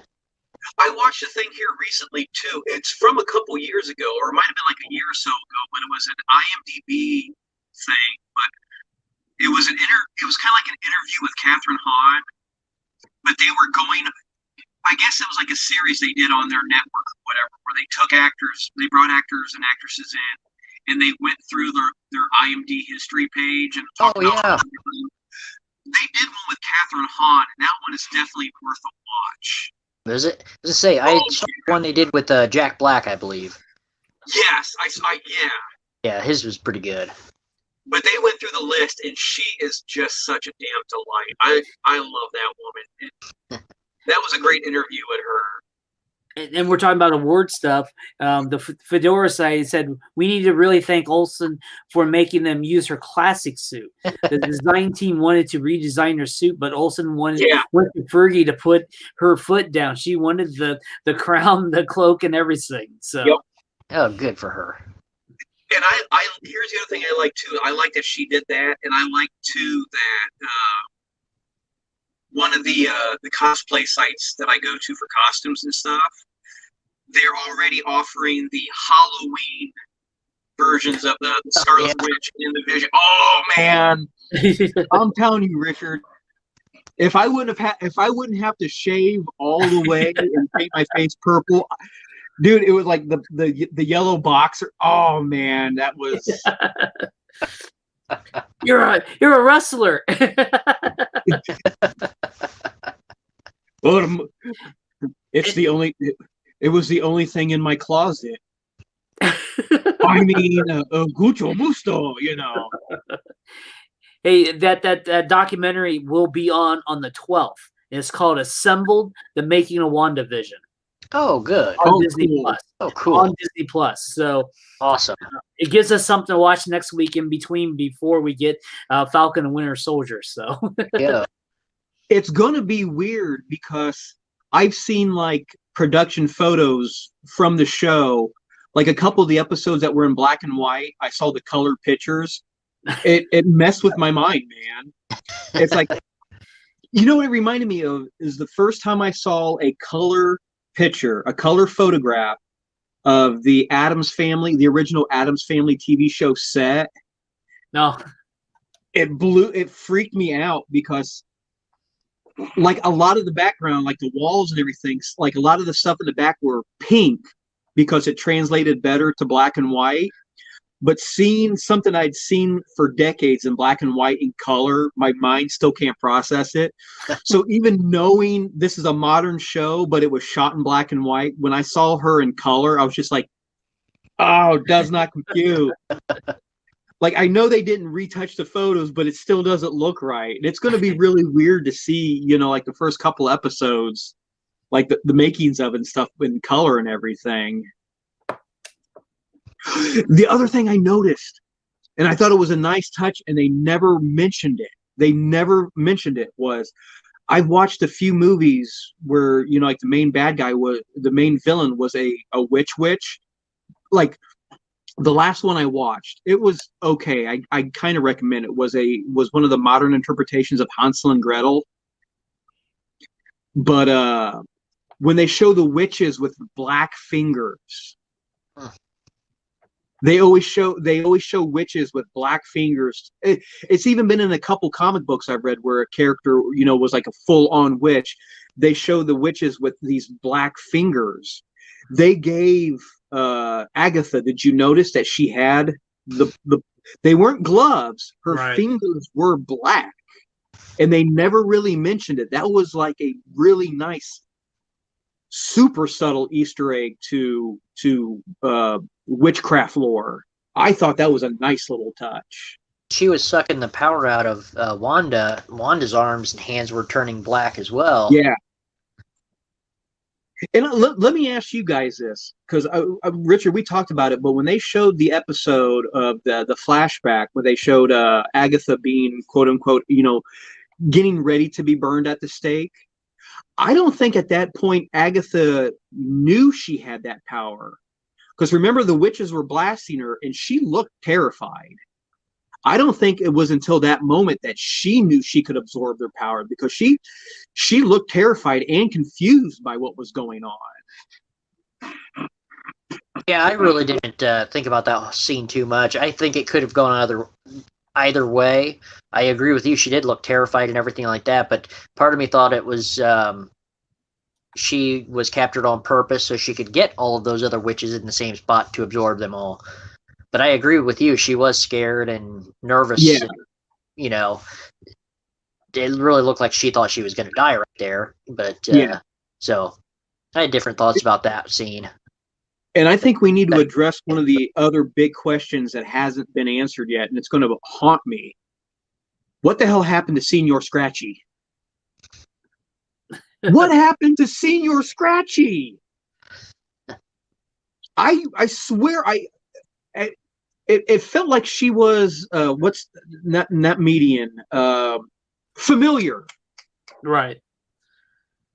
I kind of want, you know, here's another theory that I kind of think might happen is I think Senior Scratchy was her familiar. And then maybe since we don't know what happened to Senior Scratchy, I mean, this is another one of those far-fetched theory, you know, but maybe later on when Agatha goes back or Agnes goes back to her life, you know, maybe it'll be Senior Scratchy that, you know, hey, remember who you are, you know, and what happened to everything like freezer or something, yeah. And what happened to everything in Agnes's basement? That was her lair or whatever, you know. Did it just go away? You know, I really do. I really don't think we've seen the last of Agatha. I really hope we haven't seen the last of Agatha. No, I think she's going to be in that character of the chipper sitcom style neighbor until Wanda comes back from her. I don't think she's going to bust out on her own or anything, or maybe she will, but I don't think that's what they just set up. I think they set it up for Wanda to go back to her to learn more. If she's going to be the villain in Doctor Strange, she's going to go back to Agatha to learn more power to be able to defeat Doctor Strange or something like that, you know. But you're right. What's going on with that basement? Yeah. The other thing I would have liked to have seen, it's just funny, is after Wanda takes everything back to normal, and that was a great scene when they showed her. That was a great bit of dialogue when they showed her talking to Monica, where even Monica was like, or Wanda's like, "What, you don't hate me?" Or she's like, "No, if I had your power, I would have brought my mom back too."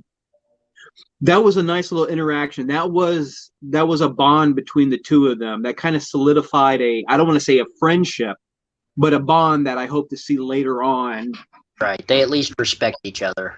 Yes, that exactly.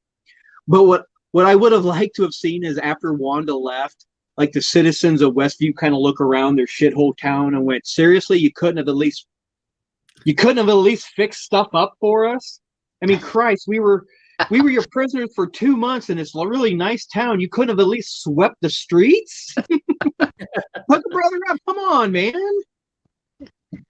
Jersey. She's got to put it the way she found it. But yeah, I really liked the interaction with Monica and Wanda at the very end. That Monica had Wanda's side from the get-go, and now at least she's proven it to Wanda. So yeah. Wanda will at least an ally later on. Right.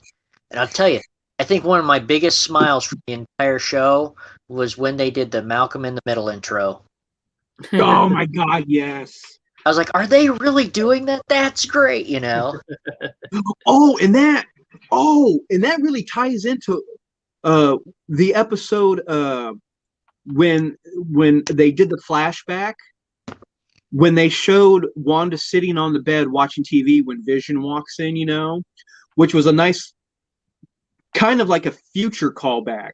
When they showed Wanda, I like in Age of Ultron, or not Age of Ultron, in Civil War, when Cap and Wanda are sitting on the bed and Vision comes walking in and Wanda says, "Vision, we talked about this." We saw when they talked about it. You know what I mean? It was like that was like a loose end they tied up. Yep. But if you really pay attention to that scene, it explains all of WandaVision, because it was a scene where they're sitting on the bed and they're watching Malcolm in the Middle. And when the dad in Malcolm in the Middle, when the gazebo or the whatever falls on top of him, and Vision's like, "Oh, so the humor is that he got hurt?" And she's like, "No, he didn't get hurt. It's not that kind of show." That explains why, to me, in my mind, why she did the entire sitcom thing all together, was because nobody gets hurt in this kind of show. Yeah. And I was like, God damn, she created all of that because she wanted a world where nobody got hurt like that. Yep. So she went back to the shows from her childhood. Yep. I love how they had all the DVDs of all the shows they referenced. I was about to say parodied. I'm like, that's not really a parody. No, yeah. But yeah, I didn't catch that one. No, I was just, because it was the other thing. After I got done watching WandaVision, I watched the what was it, Legends? It was 4 episodes. It was Wanda, Vision, Falcon, and Bucky. All it really was like, it's on Disney, but all it really was like a clip show that's centered around each one of the characters, to kind of bring everybody up to speed with them. Okay. But it was when I watched the one for Wanda, when they showed Vision walk in the room, with Captain America sitting on the bed, she's like, "Vision, we talked about this." I'm like, oh, that's when the button finally clicked that, when they showed him first walking into her bedroom, it was the first time that they talked about that.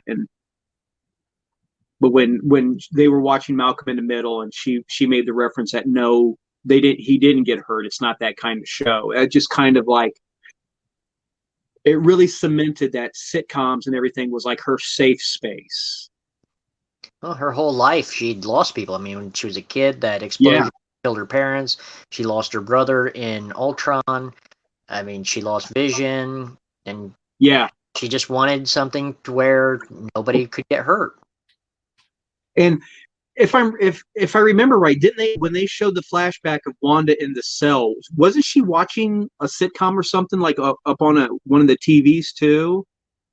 Yeah, I think so. Yeah, I don't know which one. Yeah. But it just kind of like drove the point home that, you know, it's just like everything that's bad that's happened to her, she's always had sitcoms and family shows to fall back on for solace. Yeah, one of the things I didn't quite understand was, you know, they didn't even realize it was a like a WandaVision show until Darcy came along and found the signal. But before that, they were saying that Wanda came in and stole Vision's body, but that wasn't the case. No, that was a flat out lie. Right. Why did they even need to lie about that if no one even knew that there was a TV signal that Vision's still there? Or am I out of order? That's out of order. Okay. That's out of order. I just got to thinking, and right when you said it, I'm like, wait, that's not right. Yeah. No. That came later.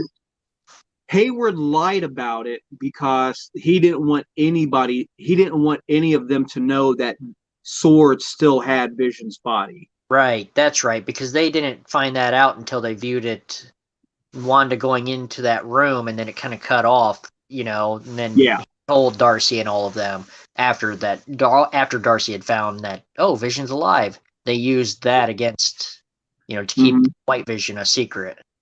That's right. Which, if you think about it too, again, this is a nod to how good that show was written, because remember the secret file that Darcy had found, the code name was Cataract. And if you think about it, a cataract is a vision problem that causes an eye to go cloudy and white.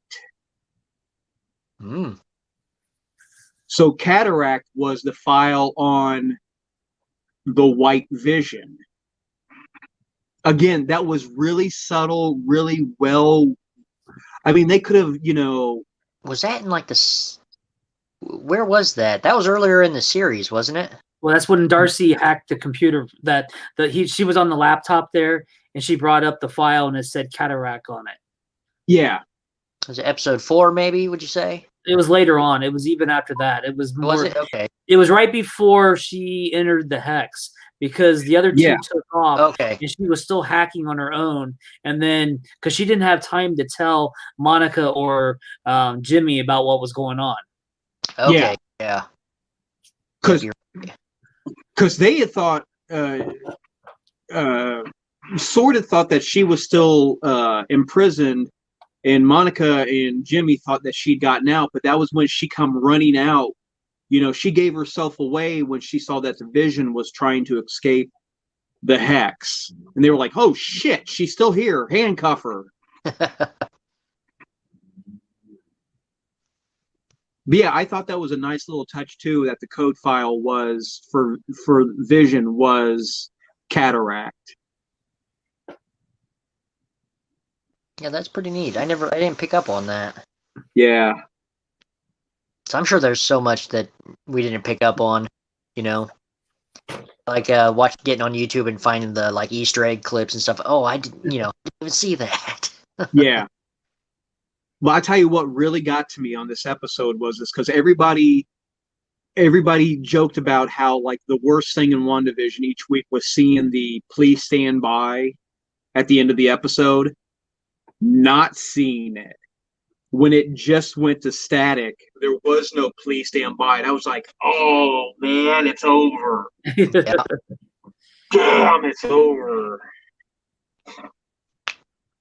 I liked how they did the viewer would know what was going on when like Vision would confront Wanda every now and then in the earlier episodes. Then they'd go back to like Darcy and them watching the show, and it'd like do a quick cut, and they would leave the whole argument out, you know, or something like that of the show from Darcy's point of view. Right. Yeah, I like that they did that kind of stuff. Really interesting take on a lot of that. Yeah, Yeah. Wanda probably just didn't want that go out to the public. Exactly, It was her cut. She wanted that perfect sitcom reality that she didn't want this reality. She wanted her reality, Right. yeah. Yeah, it was basically like with the beekeeper where she reset.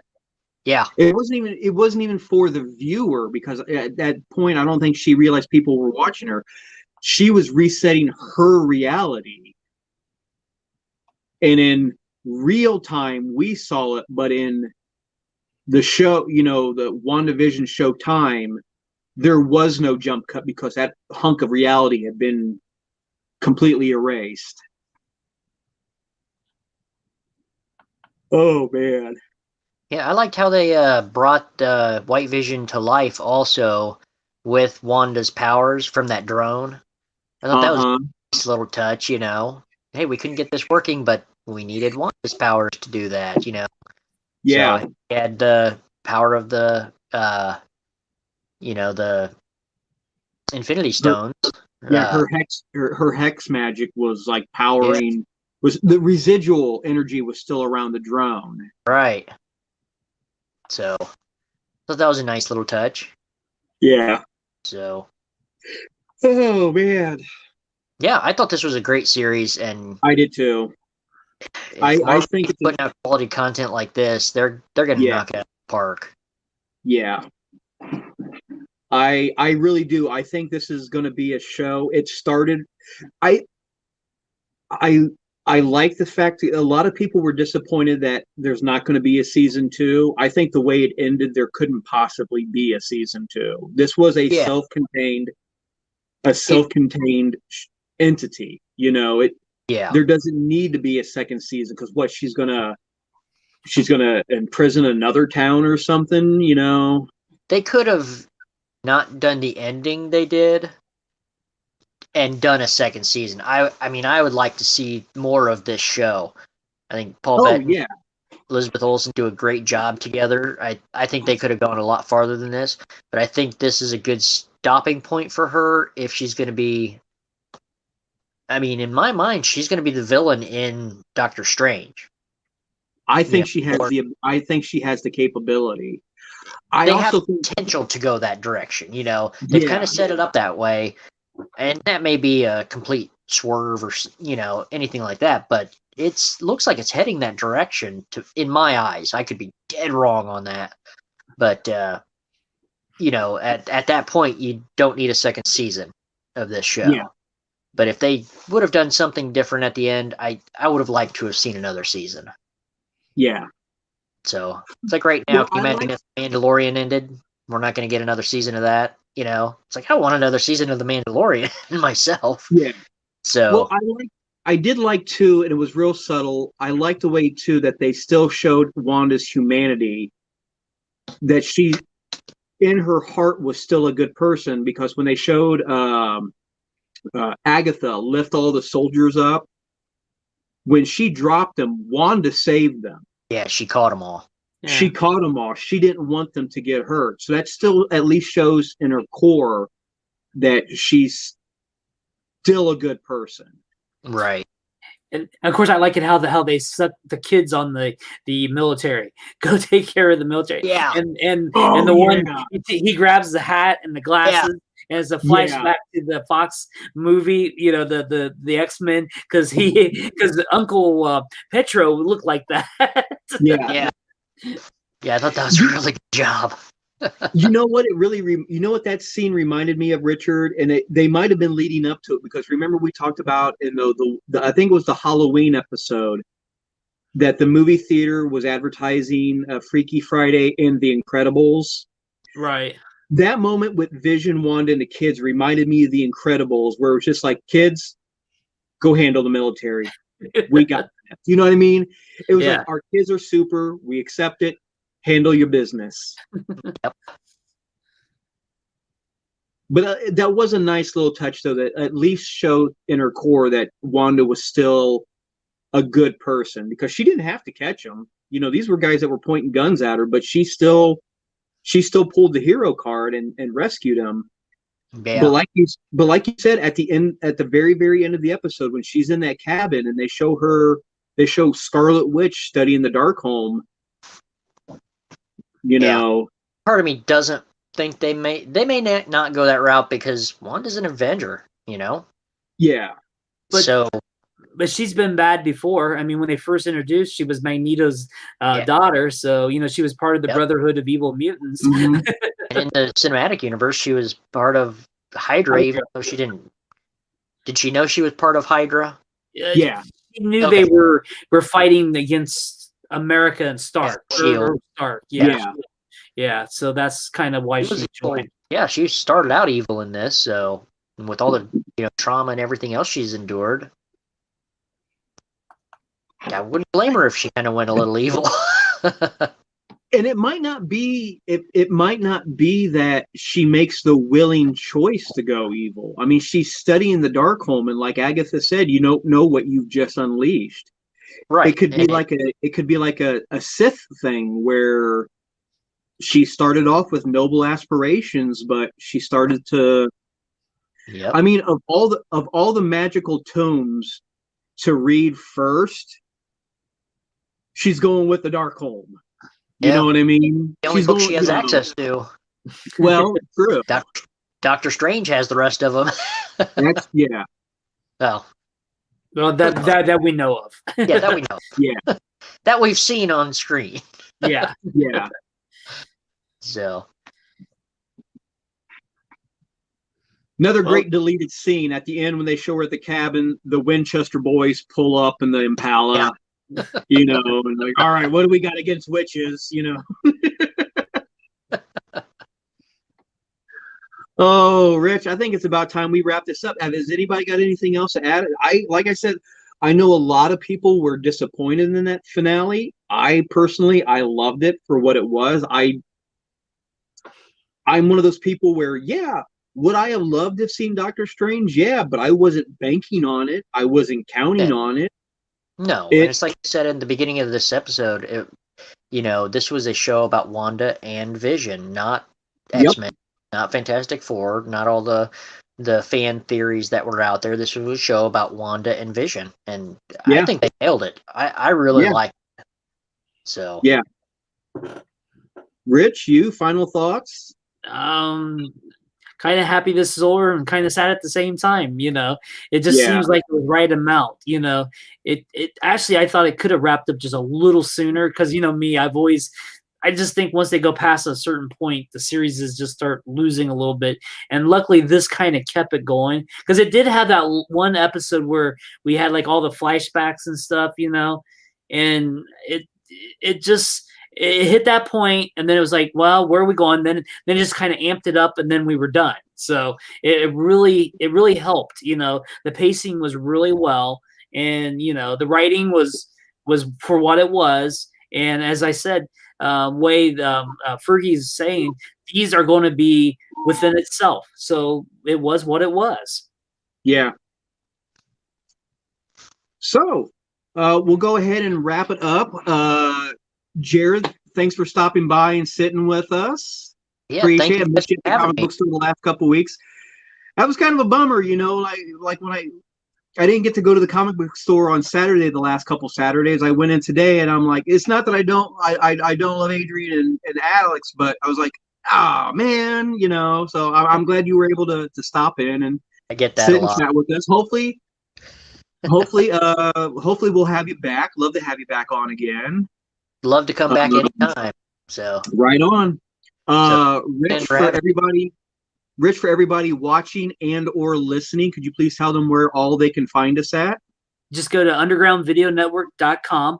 That's our main website, and there you can find all our links to our social, plus our UVN Plus video archive, where you can see all 800 plus videos that we've created over the years. And you can also find our UVN We Talk Too Much audio archive. So everything's there. So if you missed an episode, you can go ahead and watch it. And you can even find the original episode where Jared came on and we talked about the Smallville finale. So it's kind of cool that you came back on for the Wanda finale. I forgot about that. that's been That That's been has 2 to years. be a decade ago. No kidding. All right. So on behalf of myself, Richard, and Jared, thank you everybody for watching and or listening. We hope everybody's staying safe and healthy. And if you would kindly, Richard,